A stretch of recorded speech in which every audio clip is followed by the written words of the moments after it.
Hey guys, it's Jacob, aka skaxdad, and today I'm talking with Alex from Action Frank. I've known Alex for a few years. He was actually my contact when my band Young Costello went to Houston. So it's just check up as we catch up and talk about his time in quarantine and what Action Frank's doing and how he became the pop punk guy in Houston. Hope you enjoyed this episode. Please like, subscribe, and have a great day. Just thank you for joining me, part of Base to Base. For sure. So what we're gonna do is just kind of we really want to educate and inspire people, and maybe people can learn something about you or just about the scene that they didn't know before. So we'll get Absolutely.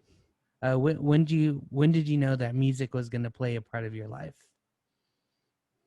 Man, I've been thinking about this question a lot, and I think it really started man, I was like maybe six or something. I lived in this, it was a house built in the late 60s, early 70s. I was in Dallas, and to wake us up every morning for school, like each room in the house had this radio kind of PA system thing hooked up in each room, and you could turn the radio on in the kitchen, and it would play in all the rooms of the house.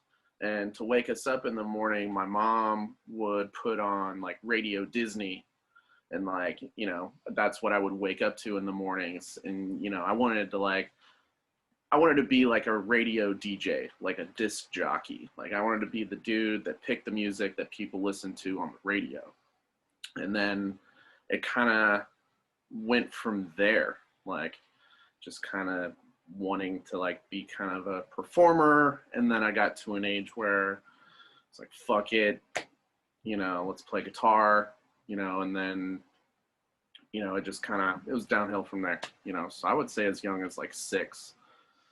Yeah. When you were like in school, did were you like a part of any music programs, or do you learn like to play guitar or anything in school?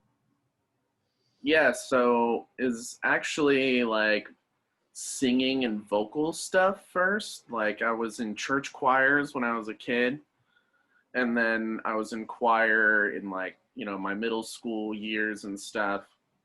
And then I was in choir for a couple years in high school even. So I was kind of a singer before anything. I didn't pick up an instrument until I was about 13, 12. But that was, that came pretty naturally. But I was singing as young as, I would say at least, 8, 10 years old, something like that. So uh, that was kind of like my first thing was church choirs, school choirs, punk rock bands. Yeah. Yeah. So when you were in choir, do you remember was music like a big deal to you then, or were you just kind of singing because that's what you had to do? Well, I guess it was it was something I wanted to do, but it was like, okay, I like this, but I wasn't totally into the church stuff, Mhm. So I, the big thing, early 2000s or whatever were like boy bands, Backstreet Boys and all that stuff. And I had stacks of DVDs and VHS tapes of these boy bands doing concerts and stuff. And I was like, okay, I want to kind of be a performer, I guess. And then, I found, the punk rock stuff, and it, look, here I am now. But, it's I guess it was a little column A, a little column B. Like it was something I wanted to do, but it was also I guess the setting I was in, it was something I was just kind of having to do. It Yeah. was like I got familiar with it, and it was something I knew and was good at even. So it was easy to at least grasp and hold on to and move into different areas of things and figure out what I liked, on my own. Yeah, for sure. So what was it that made you start listening to like punk rock or rock or anything, like just get away from the choir or in I boy guess band kind of music? I kind of I had a friend, and I was still living in Dallas at the time, and there was like a kind of a Christian rock radio station, and they would play like Skillet and bands like that. And then I heard a Reliant K song, and that was like, I was like, what the fuck is this, And then it from there it was like Tony Hawk games, like the Goldfinger, Suicide Machines, like Mel and Colin were on, all those guys, like consumed. They were on a Tony Hawk game, like it. I really didn't know what punk rock was, but I knew I liked it, and like that's kind of where that started. And then I saw Green Day's music video for American Idiot on MTV one night, and I was like, okay, like that's what I'm gonna do. And then that's kind of where it really started. Nice. Man, Tony Hawk did so much, especially for Goldfinger. Like, I don't know if Goldfinger would be where they were if it weren't for Superman. Oh no, yeah, they probably wouldn't be. Like Less Than Jake, even like, the I don't know if you've seen what's that documentary. You can watch it Pick It on Up. YouTube. No, it's Oh, the Tony Hawk one? no, it's got I forget what it's called. Something about it's about punk in the '90s, and like they interview like Fletcher from Pennywise, and he kind of talks about how their big break was like surfing videos and shit. Like people would put their music on their videos and send them out, and that's how people found out about like Pennywise and punk rock like that. It was like the early 2000s version of that.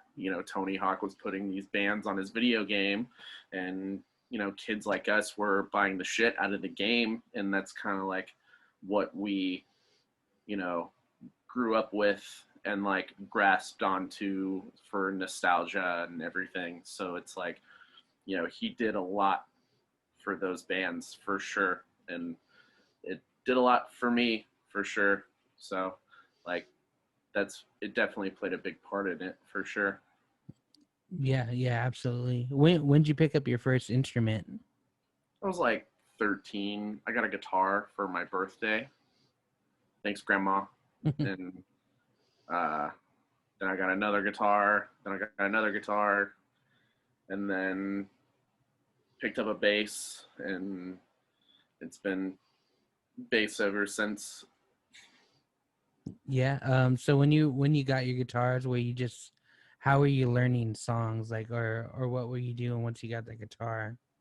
I guess I was taking lessons. Like there was a place not far from where my parents lived. I was going to take lessons once a week, but like I would sit in my room and play, and like play in front of the mirror and shit. Like I don't know, like it was just kind of I wanted to like be everything about it, I guess. And like so I was just playing all the time, and like just trying to learn as much as I could. And I think the music I liked the most was the most like melodic, I guess. So I tried to pick up on learning how to write songs like early. So like I guess it kind of really all like fell into place, like I guess really when I picked up an instrument, I guess really like it didn't really take too long for me to really kind of take to it. And then of course then I'm like I want to be Billy Joe Armstrong or Tom DeLonge, so I'm playing in front of my mirror and buying Dickies and shit like that. It's like it just kind of it was all downhill from there. For sure. Yeah. What was the first song you learned?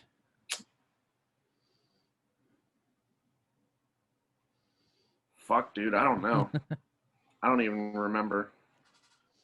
Wait, Let's see. I guess like a song I learned like in a lesson one time that I do remember was "Who Wrote Holden Caulfield," the Green Day song, and then I learned like "Don't Call Me White" by No Effects. Like, I guess, okay, so we had to do like this recital thing. So I learned how to play Crazy Train. So that was, I guess a few of the songs that I first learned how to play. I don't know exactly what the first one was. Cool, cool. And so when did you start like creating or joining bands? Like when was that something you wanted to do? Probably as young as like 14, 15. My neighbor Mikey, he lived like 5 houses down. He was my best friend for the longest time.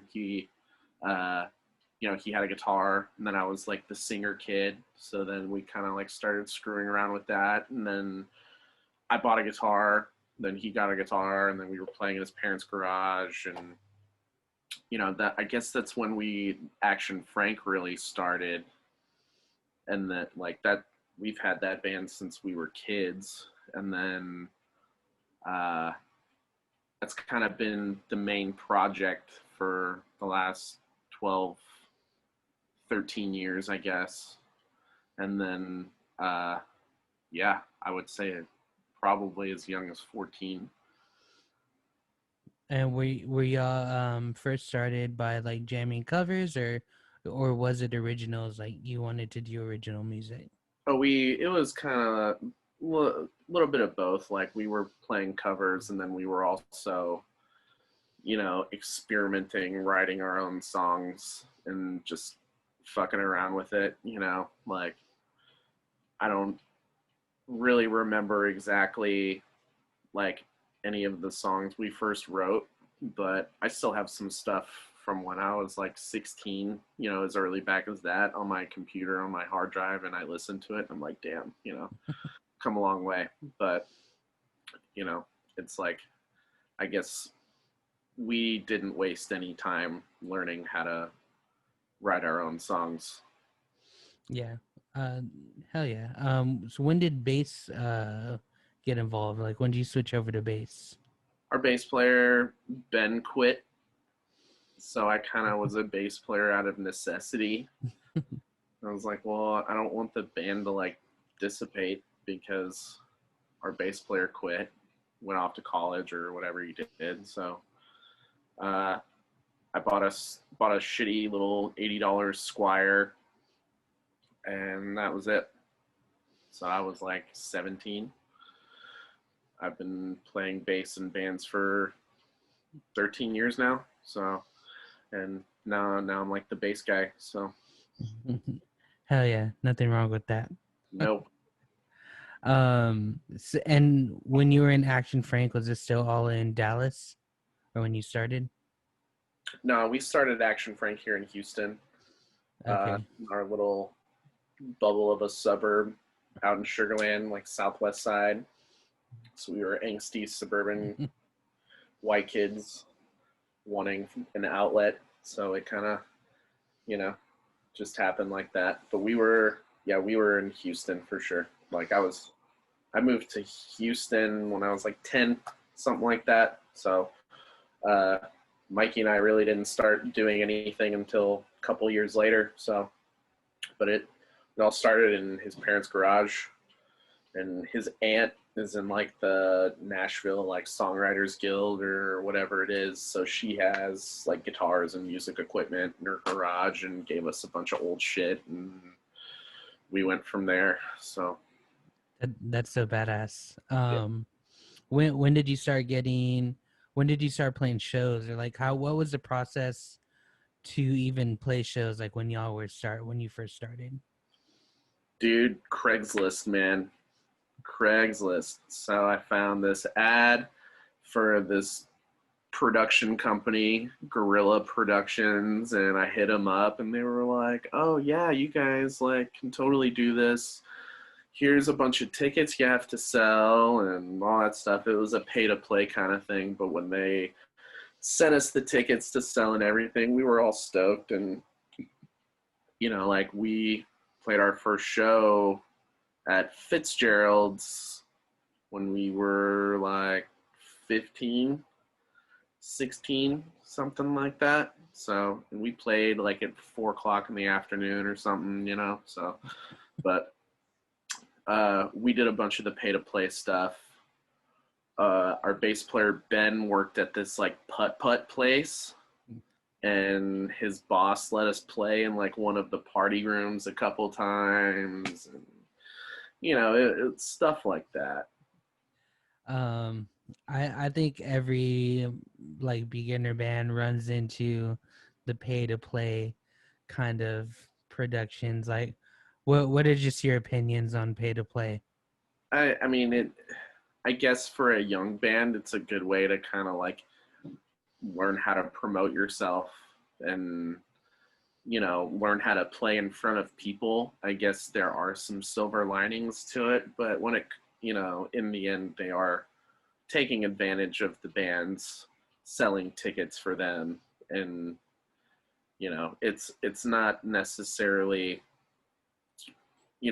beneficial for the bands in that sense, but like so I think experienced bands or bands that have been around for a while, they don't have they don't necessitate pay to play shows, but there are those bands that it's like, okay, well, you need to learn how to play live, sell some tickets to your friends, like they'll make some money and you get to play for people, like I guess there is some sort of like there's some silver lining there, I guess. Yeah, for sure. And I really like the answer. I like that you can pull, some like positive and some learning from those experiences. Um, so after that, like how'd you start getting shows? I know when my band Young Costello went to Houston, you were like our point of contact, I believe. So did The you get flyer. in? Hell yeah. Did you get into like throwing shows and booking? Like how'd you get into that stuff?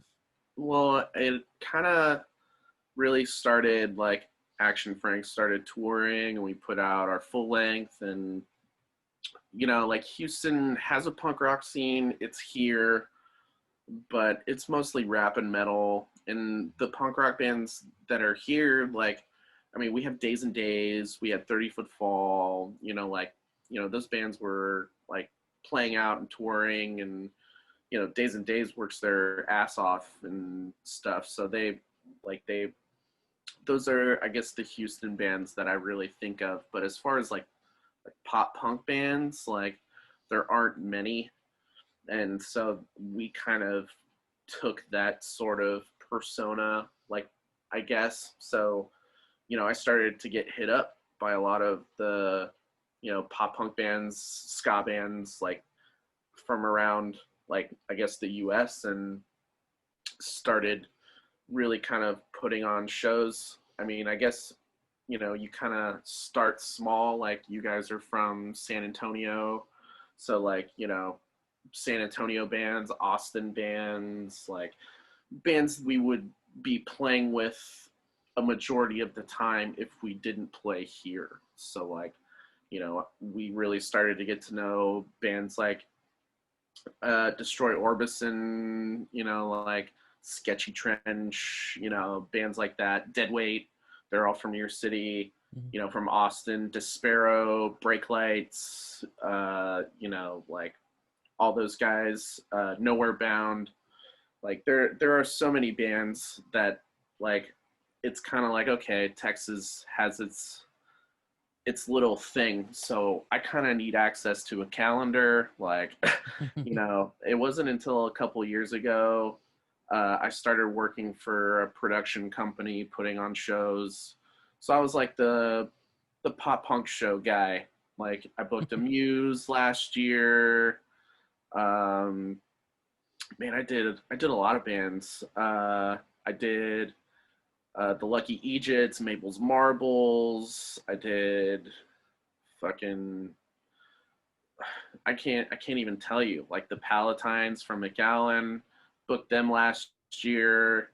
Uh, Man, just the list goes on and on. And so it's like there's a bigger community for this, and not just here. So I think it's important, that like I think if this is something I'm going to be doing for pretty much the rest of my life, I might as well like, you know, really get balls deep in it and like not just play in a band, but book them and be a part of the community and not just here, but in other places and, make connections and, make some friends and have fun with it. And I get to book bands and pretty much make my own bills and go to shows I like for free. So, Yeah.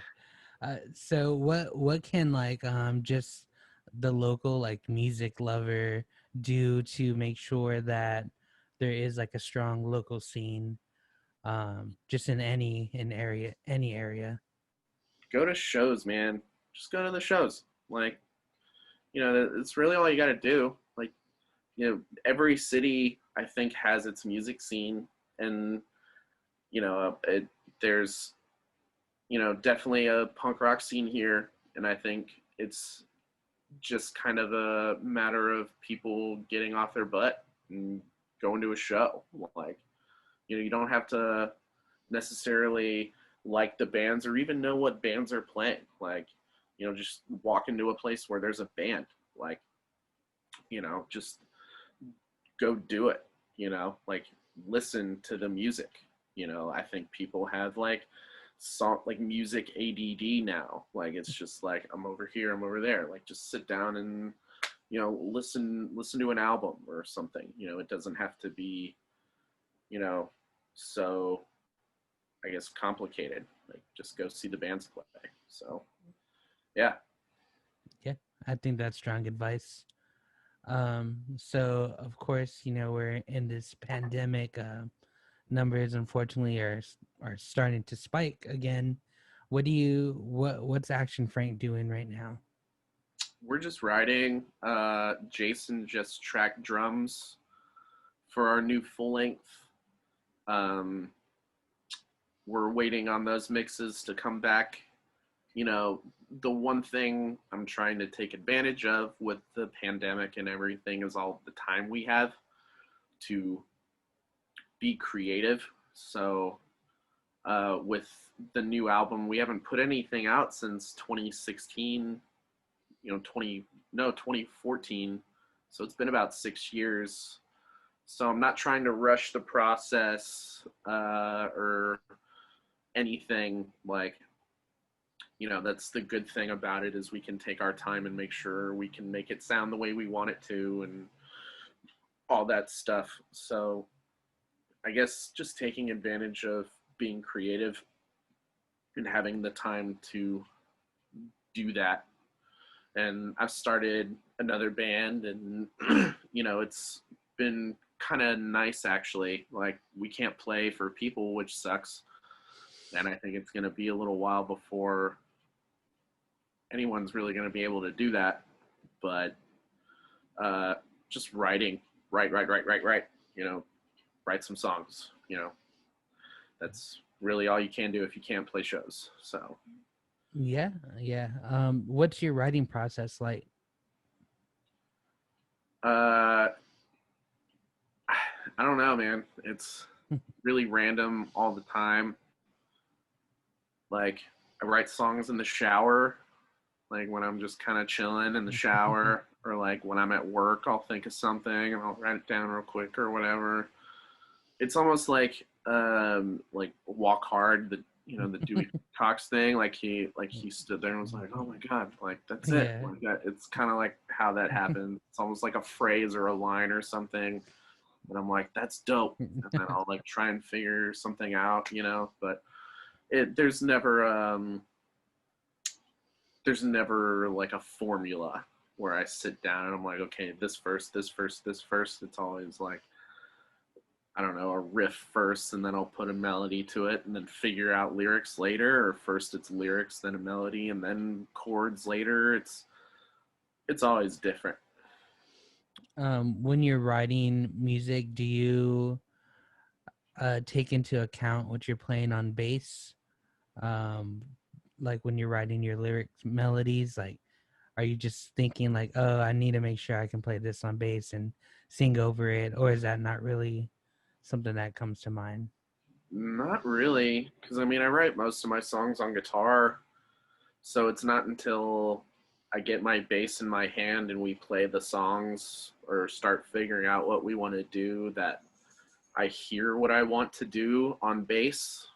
Like it's it all kind of comes secondhand, like, but it's not until I actually pick up my bass and we're in the practice room and like I can hear the song with all of us together where I'm like, okay, I can put this here or do this part here or whatever. Our songs are pretty fast and I don't really have time to be all crazy and shit. So, I'm not a very technical bass player, but um, I guess for the most part, if I do think of anything, it's bass related, it doesn't come until, we're figuring out everything and getting everything down. First, it's song structure, and then I'll figure out the other stuff later.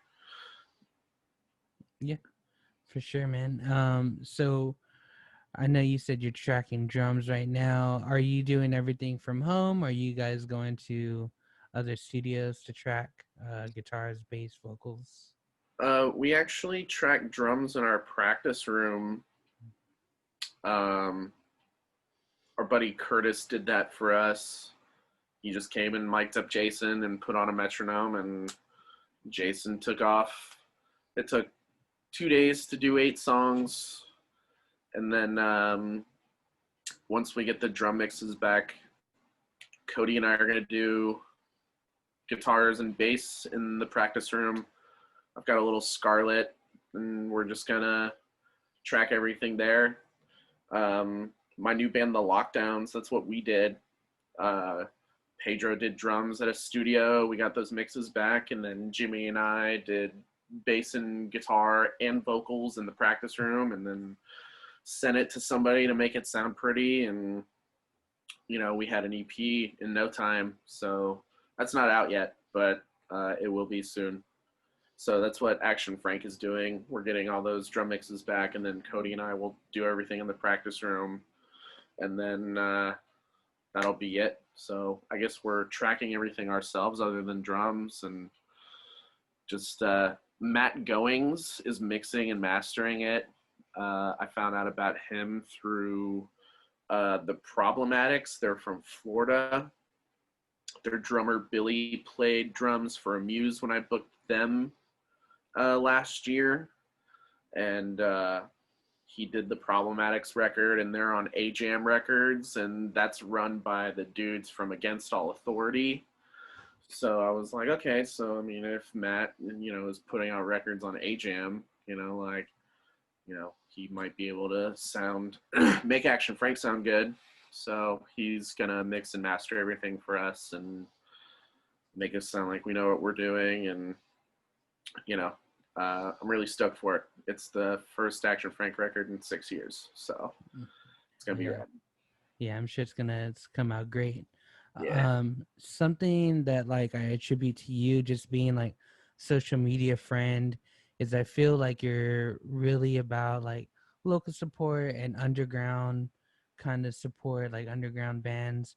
And like it sounds like you do like a lot of networking. I guess what do you how do you find new bands? Man, Spotify, like, a lot of the local bands are like smaller bands I follow. You put it on like, put it on one of those bands radio things or whatever, and you just find new bands that way. Social media is a definite tool for sure. I think a lot of the newer bands that I've interacted with as of recently have almost all been through Facebook or Instagram or something like that. Those things have, their problems, I guess. Social media is kind of lame or whatever, but it is a freaking fantastic networking tool. And I kind of use it for music, really. Like, and I think if I use it specifically to network with other bands and musicians and stuff. I won't be, getting, feeling the self-conscious or like effects or whatever of social media. I think it is a beneficial thing musicians need to take advantage of, and I'm thankful it's there, or otherwise I wouldn't know the people I know, or been able to book the people I've booked, or do anything like that. So Spotify and social media, man. Bands need to make a Facebook. Yeah, yeah, I totally agree. Um, can you give just any advice to maybe like up and coming bands or maybe established bands or bands that have been playing for a while, like um how important networking is and how you go about networking? um I like to network with the bands where it feels like everything for them comes naturally, like they're not trying so hard, like to be appealing, that the band themselves are the appeal. I think there's a lot of there are so many bands now, like people have so many choices to choose from, that I feel like sometimes people are like, like they start swiping bands away because they there's like, okay, here's these bands I already like, I'm gonna stick with this. Like, I don't need 600 new bands coming at me. And I think the new bands people gravitate towards are the ones that aren't trying so hard to get your attention, and those are the ones that I like.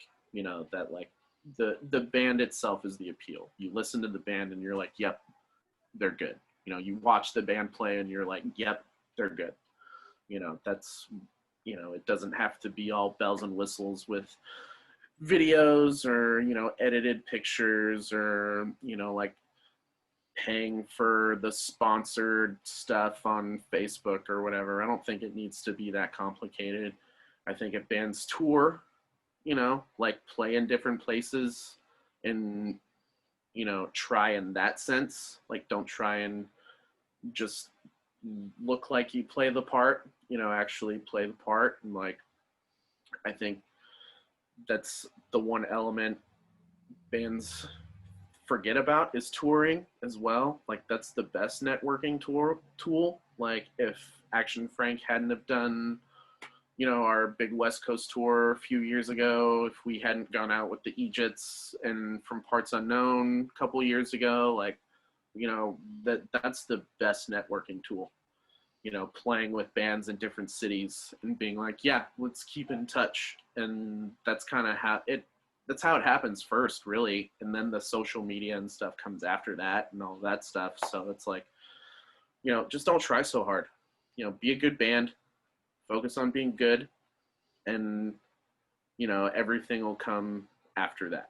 So, tour and just focus on the music and your musicianship, and you'll be all right. Nice, nice. And so on the subject of touring, how do you guys go about touring? Like, how do you get on a tour, or any advice for people who want to maybe do their first tour once this pandemic's over? Uh, just start sending emails, make phone calls. It's kind of like talking to chicks. Like, you can't win them all. Like, they're not all gonna, you know, call you back. Like, and once you accept that, I think that's kind of where, you know, it all starts to fall into place. If you know that and you're persistent, I think that's, what bands need to do. So, like, if you don't know a band that can book you in a different place and you're hitting up venues, like, be persistent. Like, they get hit up all the time by bands. Like, just start hitting people up, man. Like, back in the 90s or whatever, they didn't have all this stuff. So they had catalogs of phone numbers people could call and, like, book a house party or whatever, so it's, they would just sit there and make phone calls. Like, sit there and send emails. Like just you kind of have to you have to work to book the shows, and then you have to work to play them, and it's work. It's an effort. You have to put in effort, and you can't just expect to send an email to one person in different cities and like book a 2 week tour. Like I think our 2 week tour took me a couple months to actually complete. So think about all that too. Like just be confident in everything. Yeah. Financially, are you when you go on tour, are you depending on the tour to kind of like the finances, like guarantees? Are you depending on that for the tour to be successful, or do you guys plan or save up before you go on tour? Oh, I always save up before I go on tour. Like you can tell a promoter like, hey, we need $100, for this show, and he'll be like, yeah, totally. And then you play, and he gives you 50. Like you can't depend on your guarantees. So I always try and save up at least a little bit. So if I have to pay out of pocket for gas, but we make enough at the show for a place to stay or a hotel or whatever, like, that's at least something. So it's kind of yes and no. Like the guarantees help, they soften the blow, but we're not making $500 a night or whatever. We make 50, $100 a night. So if that, so it's kind of plan ahead and make sure you have a little cushion, until you can start writing gas off on your tax returns and whatever. Yeah, yeah, for sure. I think that's really important for like newer bands to know, because especially like me, like we have 7 members, dude. So getting $50 a night, it's like not even $10 a person. Yeah. And then depending on the show, like we're all taking different cars because we have work or whatever. So Oh yeah. yeah, I just want to also be like realistic with people who want to tour and stuff, you know. Oh, So totally. yeah, It's so not gumdrops and rainbows, man. Like, yeah, for sure, yeah. for sure. Well, man, we'll wrap it up.